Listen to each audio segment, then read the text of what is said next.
Just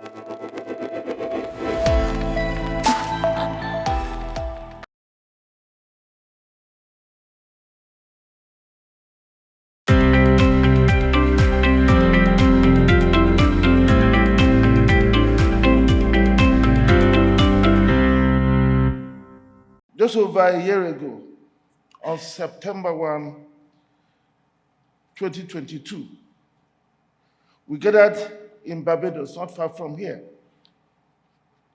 to commence the journey of reversing the ills of the Middle Passage by building the bridges that will allow us to collectively own our destiny.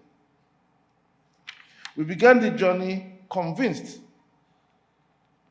that only we could transform the fortunes of our lands. It's yet another round of deal-making season as Afreximbank brings us all the way to Georgetown, Guyana. Hello and welcome to this focus on the 2023 Afri-Caribbean Trade and Investment Forum as Afreximbank expands the connection lines between Africa, the Caribbean and the wider diaspora in a new Middle Passage, which is built to increase the flow of goods, services, people and investment.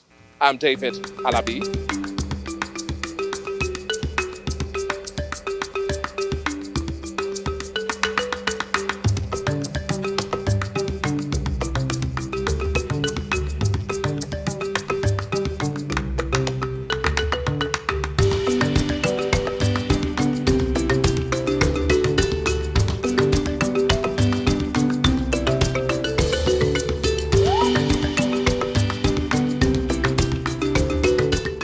A welcome address by the Minister of Foreign Affairs and International Cooperation of the Co-operative Republic of Guyana ushers in the essence of the two-day activities as the country plays host. Our economies are still emerging from the decline of economic growth that resulted from the COVID-19 pandemic, and we are transitioning into the era of economic recovery. The theme of this year's forum, Creating a Shared Prosperous Future, is reflective of our strong commitment to expanding the links between our regions and implementing mechanisms through a framework of economic engagement to facilitate trade and investment. President of the African Export-Import Bank, Benedict Orama, opens up this year's forum with a retrospective look at the progress made since the first Afri-Caribbean Trade and Investment Forum last year. Board of Directors of Afreximbank approved a lending limit of $1.5 billion for CARICOM states, with the promise of the limit to rise to $3 billion when all CARICOM member states join the partnership. Afreximbank has led more than 5 trade and investment missions to the CARICOM, which covered most of the countries that had signed the partnership agreement. This led to the building of over $2 billion in pipeline deals across the CARICOM. As a result, critical transactions have been approved or at final stages of conclusion. For Guyana here, we've agreed to conclude a $500 million transaction to support accelerated infrastructure development projects of the Guyanese government. For Barbados, in support of tourism revitalization. St. Lucia, for climate adaptation interventions. The Bahamas, for SME support and development. Grenada, for tourism projects, and St. Kitts and Nevis, for renewable energy projects and trade finance. Afreximbank Investment Promotion Drive has also attracted African investment interest in fisheries, renewable energy, ports, industrial parks, financial institutions, and tourism, to name a few. With a wider scope of impact in sight, Professor Orama further enumerates other expectations on the recently established constitutional finance window, initially set up at $1 billion. Once operational early next year, Afreximbank may be able to extend benefits to the CARICOM partner states, among other initiatives.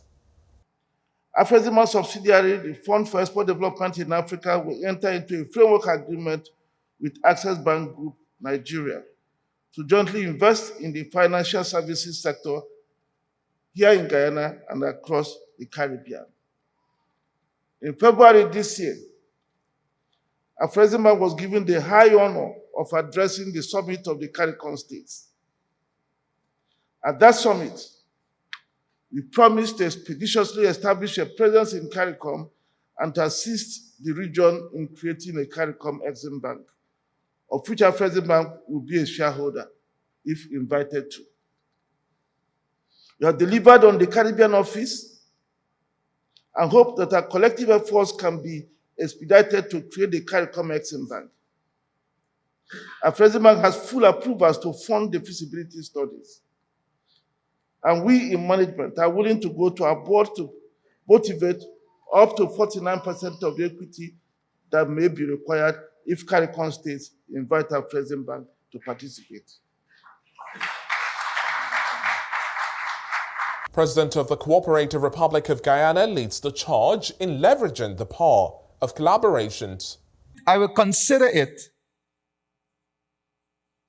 a severe missed opportunity by the regional private sector if they cannot form a consortium and use this opportunity that Exim Bank is offering to end our regional transport system failure.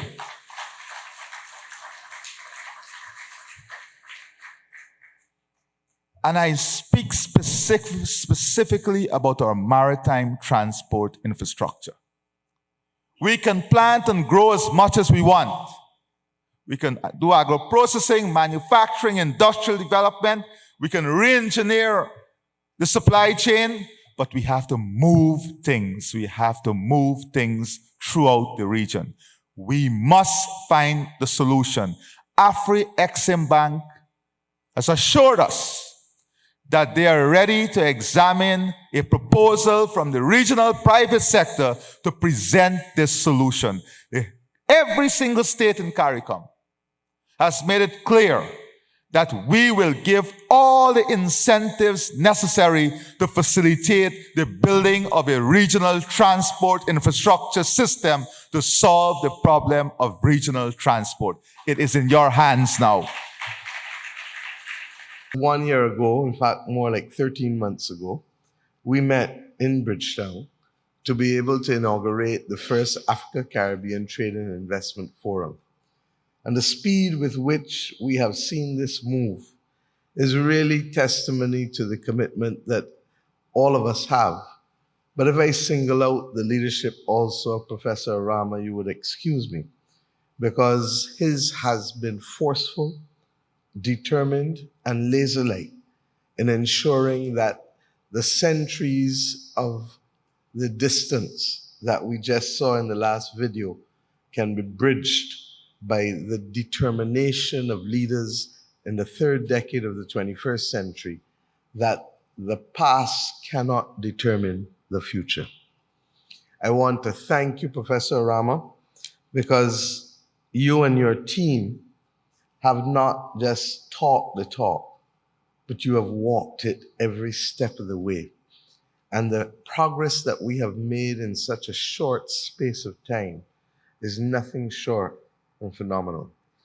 This bank has placed before the region, without even having all of the countries of the Caribbean community on board, the ability to have a line of credit of $1.5 billion, even though two of the largest countries in the region have not yet joined, and we hope to see them soon. But the bottom line is that tell me how many other countries, institutions, Secretary General, have seen us or heard us and are prepared to work with us in the last few years. I believe that President Ali's point at the end of his speech about the fraternity that binds us together, the solidarity with which we treat to one another, is one of the reasons why we have seen this level of progress and one of the reasons why we are seeing it in areas that matter to us. A first stop for the deal signings, which paves the way for what's to come, is the $6 million climate-linked sovereign term loan for St. Lucia.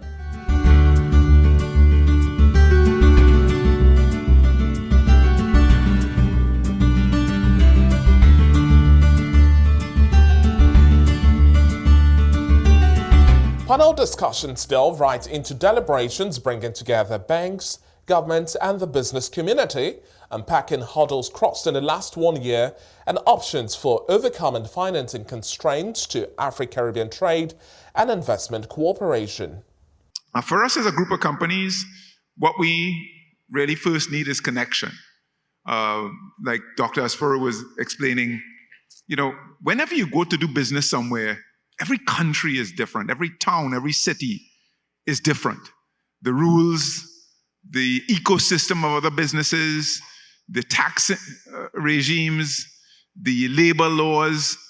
So connection is really the most important thing when we start thinking of going into new geographies. Understand, so that we could actually work with people who understand and know what it's like to do business in this market. We might know the actual industry, but any new market has its own nuances, its own local ways of doing things. We know that for us to benefit from access to the markets, that we need to be able to produce at scale.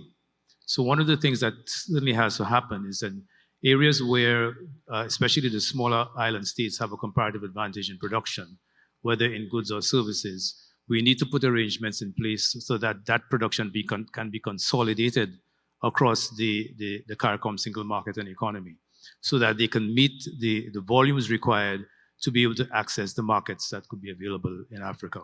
Somebody talked about risks here, risk perception and how to mitigate those risks. What I can tell those ones is that we have an Afreximbank that will deploy its guarantee suite or guarantee products that will ensure that payments assurances are made on both sides of the divide to our members' countries, that will ensure that your investments, for instance, are protected in a sense that you can continue your normal operations in any African country or in their member Caribbean countries, and that you do not have to worry about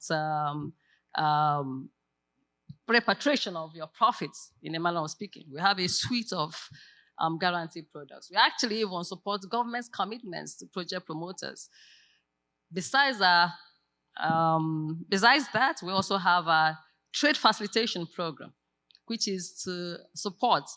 In His Excellency's presentation today, or his speech, which is the President of Guyana, he did say that 50% of our books, of our disbursements were to financial institutions, and that's why we signed with yourself, so that we can, use you as a conduit to lend to businesses in your country and in the Caribbean, and that's why we're partnering with the banks that we're doing here to do that.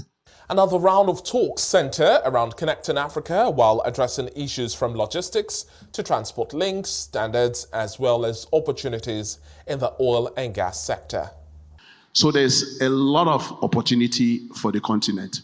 But how do we develop this opportunity to meet our energy resources on the continent? I think that is where the challenge is actually today, in terms of the capacity, not only financially, but also technically, to extract that in a safe way to meet the energy requirements of the continent. And it is for this reason that we at Afreximbank, having identified this problem, in partnership with the African Petroleum Producers Organization, are working together to set up a new platform that will be able to meet this challenge. In the next couple of days, the Council of Ministers of APO will actually meet in Cotonou to actually review the establishment agreements of the Africa Energy Bank, which is a new supernatural financial institution that will be set up jointly between Afreximbank and the Association of Producing Countries to be able to finance this oil and gas potential that is in the continent. A presidential tour of exhibitors' booths presents unique offerings from the Caribbean and Africa, showcasing areas of comparative advantages.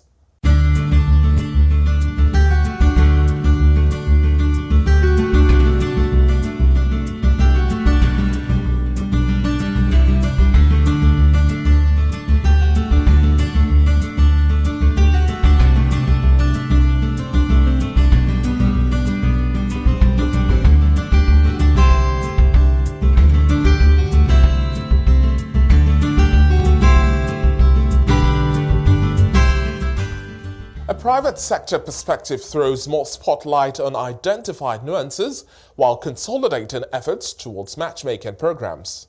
You can't look at one Caribbean country. You have to look at the Caribbean and the Caribbean as a holistic body, a holistic place. And when you look at the CARICOM and the Caribbean, then is where the scale comes. So one country, Barbados, Guyana, each one has its own unique expertise. And if we take each one's expertise and utilize those throughout the Caribbean, then you have scale. Then you have the opportunity to make sure that when the African businesses come, they have scale to promote to.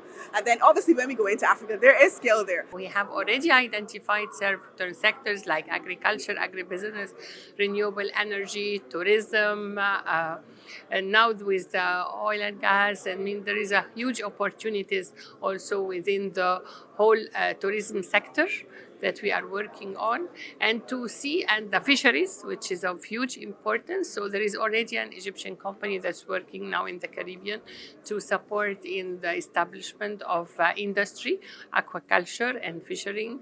And we are currently in the phase of mapping exercise of the potential players within those sectors in Africa and the Caribbean, and how we make matchmaking programs, because Africa Business Council, as established by the Heads of State Decision Summit, to be the private sector voice of Africa. Our founding vision is a competitive, borderless, innovative Africa for trade, investment and industrialization. The last round of talks from panel sessions bring conversations back into the hall to throw some spotlight on the relevance of marine economy, response to climate change and food security. We've actually advanced the work on cassava. We've advanced the work on cassava, and we recognized in this process of exchange that we have common problems. The problem of the yields, and the problem of how do we get the product to the factory and market quickly.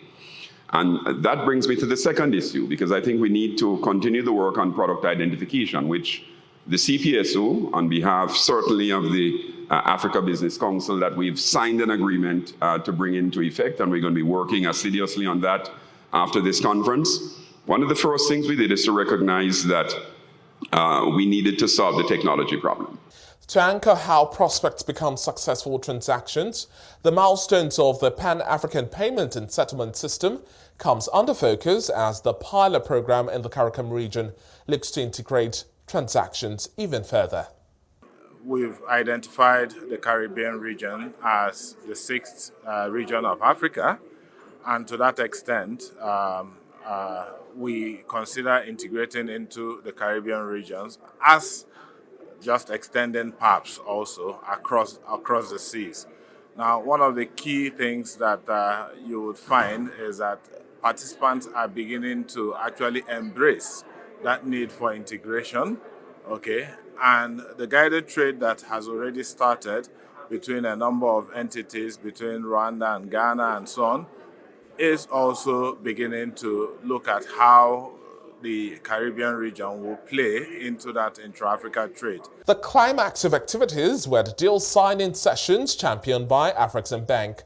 This includes packages for Barbados tourism revitalization, a climate-linked facility for St. Lucia, SME development deal for Bahamas, as well as funding for renewable energy projects for St. Kitts and Nevis, and much more. Also on the table was a $220 million capital mobilization deal signing between Afreximbank, Access Bank, and the Fund for Export Development in Africa. Lagos State is one of the subnationals benefiting out of the deals on the table at this outing, securing a $1.35 billion package. What we've done today is remarkable. It's a subnational transaction being sponsored by Afreximbank and supported by Access Bank. I'm here on behalf of Access Holdings to witness what is perhaps the most outstanding transaction that has come up in recent times. The funding is for infrastructure.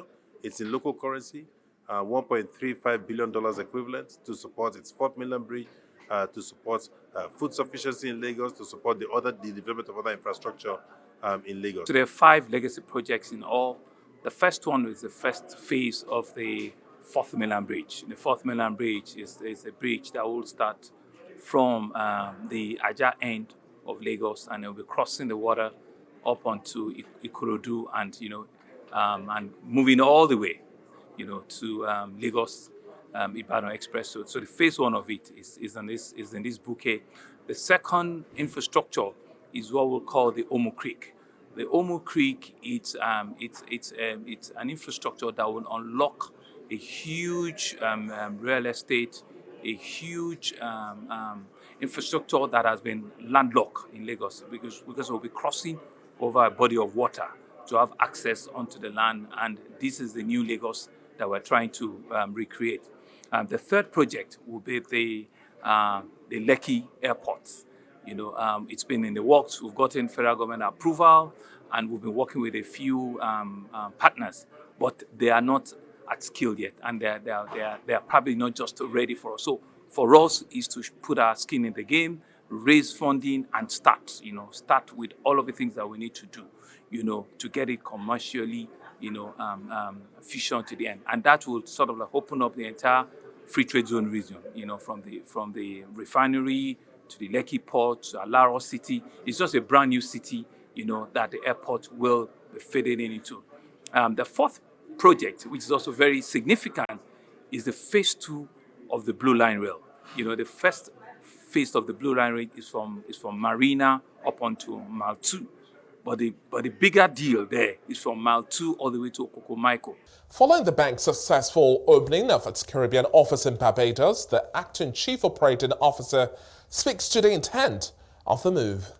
And now that we're here, you can see Afreximbank is looking to bring the suite of programs and facilities that we already have done successfully in Africa into the Caribbean. So are we talking about partnership with the financial institutions, where we have our Afreximbank Trade Facilitation Program, which we can use to support them? Are we talking about the experience in financing oil and energy deals?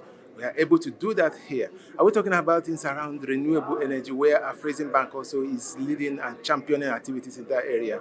And given the huge potentials in the Caribbean for renewable energy and things around that, we think there's a huge possibility also for us to do things and do it in a big way.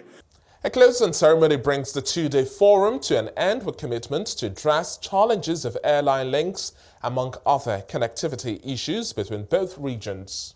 In relation to the airline links, this, I know, is a big bugbear, because right now for most of us who are traveling between Africa and the Caribbean, we have to go up north and come back down. I think many people went to, certainly if you're traveling commercial, you have to go to Europe, London, or New York, and then come back down south. So this really is a big issue. And it's an issue, I can tell you, that featured very significantly during the course of the past 2 days, even if not on this stage, and I think it did feature on this stage, it certainly featured off of the stage. And so I can tell you that with greater awareness and visibility of the economic potential between Africa and Caribbean, I think the case for closer air travel links, for more effective air travel links, will make itself. And I know that a number, of course, President Ali spoke about the importance of travel and movement, closer travel, better travel infrastructure, movement of goods and movement of people. And I know that a number of conversations have been initiated about how that can be translated into actual introduction of services, whether by airlines or shipping companies, to see improved connectivity of people, improved connectivity for movement of people and of goods. Parting words from the president of Afreximbank, Benedict Rama, signals the expectations of what's to come as Africa cements its ties with the Caribbean region and pulling investments, among other engagements. And for the first time, we began to realize that we have these opportunities for ourselves that we could leverage for our mutual benefit. We had investors that came here. Investors have identified investments to be made in infrastructure, fisheries, tourism, and so on. These wouldn't have been possible if we didn't start this journey. We now have Afri-Caribbean Business Council. We wouldn't have been talking about the Afri-Caribbean Business Council if we didn't start this journey. The Intra-African Trade Fair is holding in Egypt, in Cairo, from the 9th to the 15th. We have, I think, about 4 Caribbean countries who have pavilions there. And only God knows the opportunities that will be unlocked there. That wouldn't have been possible if we didn't start this journey. We have African banks who have come here and finalizing an arrangement to invest at a time. The traditional banks are exiting, just as they exit in Africa.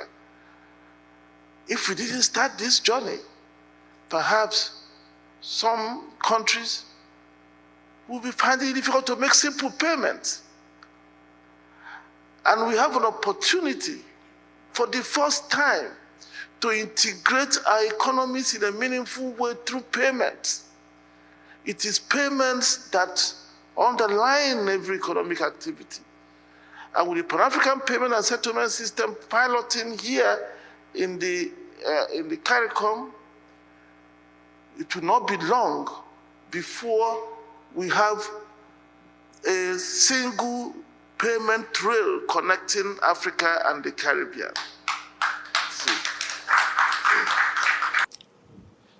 The consensus here is clear: to create a shared prosperous future for Africa and the Caribbean, as well as the wider diaspora community. There's the need to explore and promote more connection lines, taking a look at increased trade volumes, people-to-people links, and investment flows at larger scales.